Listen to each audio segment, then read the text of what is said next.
எது சொல்லலாம்? அப்போ அறிவு மட்டும் சேர்த்துட்டா போதும், பொருள் சேவை இல்லையா? ஸோ கல்வியினுடைய நோக்கமானது பொருள் சேர்ப்பது மட்டுமல்ல, நம்மளுடைய வாழ்வாதாரத்தை மேம்படுத்தக்கூடிய அறிவையும் சேர்க்கக்கூடியதை என்ன சொல்லலாம்? கல்வின்னு சொல்லலாம். எல்லாத்துக்கும் நெல்சன் மண்டேலா தெரியும். நெல்சன் மண்டேலா ஒரு மிகப்பெரிய ஒரு போராளியாக இருந்து ஒரு நாட்டினுடைய அதிபராக இருந்தார். அந்த நாடு யாருக்கு தெரியும்? எந்த நாட்டை சார்ந்தவர் யாருக்கு தெரியும் உங்களுக்கு? எந்த நாட்டை சார்ந்தவர்? Nelson Mandela. அவர் ஒரு மிக அருமையான ஒரு வாசகத்தை சொல்லியிருந்தார். Education is the most powerful weapon which can change the world அப்படின்னு சொல்லியிருந்தார். Which can use to change the வேர்ல்ட்னு சொன்னார். அதாவது உலகத்தினுடைய மிகப்பெரிய கருவி, மிகப்பெரிய போர்க்கருவி எதுன்னு சொன்னோம்னா கல்வி மட்டும்தான். அந்த கல்வியானது தான் இந்த உலகத்தையே மாற்றக்கூடிய சக்தி வாய்ந்தது அப்படின்னு சொல்லி நெல்சன் மண்டேலா சொன்னார். அவர் மட்டுமா சொன்னார்? சாக்ரட்டிஸ் உங்களுக்கு எல்லாத்துக்குமே தெரிஞ்சிருக்கலாம். மிகப்பெரிய ஒரு கிரேக்க நாட்டினுடைய தத்துவ அறிஞர் யாருன்னா சாக்ரட்டிஸ். அவருடைய மாணவர் யாருன்னா பிளாட்டோ. பிளாட்டோனுடைய மாணவர் யாருன்னா அரிஸ்டாட்டில். அந்த அரிஸ்டாட்டில் என்ன சொல்லியிருக்காருன்னா, எந்த ஒரு நாடாக இருந்தாலும் அந்த நாட்டினுடைய வாழ்வும் தாழ்வும் எதை பொறுத்து உள்ளது அப்படின்னு பார்த்தோம்னா அந்த நாட்டினுடைய கல்வித்தரத்தை பொறுத்தே அமைகிறது அப்படின்னு சொல்லி அரிஸ்டாட்டில் எப்போ கிமு 300 ஆண்டுகளுக்கு முன்னாடியே இந்த வாசகத்தை அவர் சொல்லிட்டார். அவர் இது மட்டும் கிடையாது, நிறைய விஷயங்கள் அவர் பேசியிருக்கிறார் அரிஸ்டாட்டில். அதற்கு அடுத்தது அவருடைய மாணவர் யாருன்னா த கிரேட் அலெக்சாண்டர். மகா அலெக்சாண்டர் உங்களுக்கு எல்லாத்தையுமே கேள்விப்பட்டிருப்பீங்க. த கிரேட் மகா அலெக்சாண்டர். அவரு ஏன் ஒரு உலகத்தை எல்லாத்தையுமே வென்றெடுத்துட்டாரு. அந்த வென்றெடுத்தாலும் ஏன் ஒரு நாள் முடிச்சது அப்படின்னா அவருடைய குருவா, அவருடைய ஆசிரியரா யாரை எடுத்துட்டாருன்னா அரிஸ்டாட்டில். அவர் ஒரு சாதாரண நேரத்தில் போய் அந்த எல்லாத்தையுமே பிடிச்சிட முடியாது, கேப்சர் பண்ணிட முடியாது.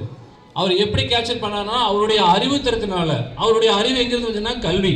அப்போ ஏன் கல்வியை இவ்வளோ தூரம் இவ்வளோ இம்பார்ட்டன்ஸ் கொடுக்குறோம் அப்படின்னா கல்வியால் மட்டும்தான் ஒருவருடைய வாழ்க்கை தரத்தை உயர்த்த முடியும். நீ எந்த ஒரு நிலையில இருந்தாலும் உன்னுடைய நிலையை மேம்பட்ட நிலையை கொண்டு வருவதற்கு ஆதாரமாக இருக்கக்கூடியதுன்னு பார்த்தீங்கன்னா கல்வி தான்.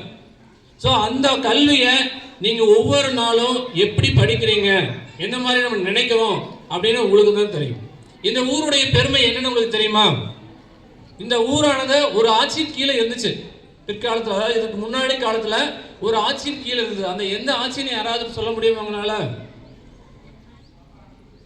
இந்த கல்கடம்பூர் அப்படிங்கிற இந்த ஊரானது, இதற்கு மேல இன்னொரு ஊர் இருக்கு உங்களுக்கு தெரியும், மல்லியம்மன் துர்க்கம் சொல்லி நீங்க கேள்விப்பட்டிருப்பீங்க இல்லையா? நீங்க நிறைய பேர் இந்த மல்லியம்மன் துர்க்கத்துல வந்திருப்பீங்க. இந்த மல்லியம்மன் துர்க்கமானது 14ஆம் நூற்றாண்டில் விஜயநகர பேரரசனுடைய ஆட்சியின் கீழ் இருந்தது. உங்களுடைய பகுதி எல்லாமே எந்த ஆட்சியின் கீழ் இருந்ததுன்னா விஜயநகர பேரரசனுடைய ஆட்சியின் கீழ் இருந்தது. அப்ப நம்ம ஒரு வரலாற்று புகழ்மிக்கவர்களே இல்லையா? நம்மளுடைய மண்ணை சார்ந்தவர்கள், நம்மளுடைய மலைவாழ் மக்கள், இங்க இருக்கக்கூடிய மலையை சார்ந்த எல்லாருமே யாரை சார்ந்தவர்கள்? ஒரு வரலாற்று புகழ்மிக்கவர்கள். அப்ப இந்த வரலாற்று புகழ்மிக்கவர்கள் இருக்கக்கூடிய நீங்கள் உங்களுடைய வாழ்க்கையை மேம்படுத்த முடியுமா முடியாதா? அந்த நம்பிக்கை உங்கள்கிட்ட இருக்குதா இல்லையா? நம்ம ஆண்டு விழா கொண்டாடுறோம். இந்த வருஷத்தினுடைய ஆண்டுல நடக்கக்கூடிய சாதனைகள் எல்லாமே இனிமேல் உங்களுக்கு இவ்வளவு நேரம் உங்களுக்கு ஆண்டறிக்கையா வாசிச்சாங்க. எவ்வளவு மார்க் 10th எத்தனை பேர் நல்ல மதிப்பெண்கள் வாங்கினீங்க அதே ஆண்டறிக்கையே சொல்லியிருக்கிறாங்க. உங்க பள்ளியினுடைய வளர்ச்சியை ஆண்டறிக்கையே சொல்லியிருக்கிறாங்க. அப்ப அதே போலதான் உங்களுடைய ஒவ்வொருத்தருடைய தரமும், உங்களுடைய ஒரு ஆண்டுல இந்த வருடம் நான் 12ஆம் படிக்கிறேன் அப்படின்னா காலாண்டு தேர்வுலேருந்து அரையாண்டு தேர்வுலேருந்து முன்னாண்டு தேர்வு வரைக்கும் நீ எந்த மாதிரியான மதிப்பெண்கள் வாங்கியிருக்கிற அப்படிங்கிறது உன்னுடைய வளர்ச்சி. அதே போலதான் இந்த ஊரினுடைய வளர்ச்சி. ஒரு மாணவனாகி நீங்கள் உங்களுடைய வளர்ச்சியை நீங்க மேம்படுத்தினீங்கன்னா இந்த ஊரினுடைய வளர்ச்சியும் நிச்சயமாக என்ன ஆகும்? மேம்படும். சரி, இப்போ உங்களுக்கு ஒரு சின்னதா ஒரு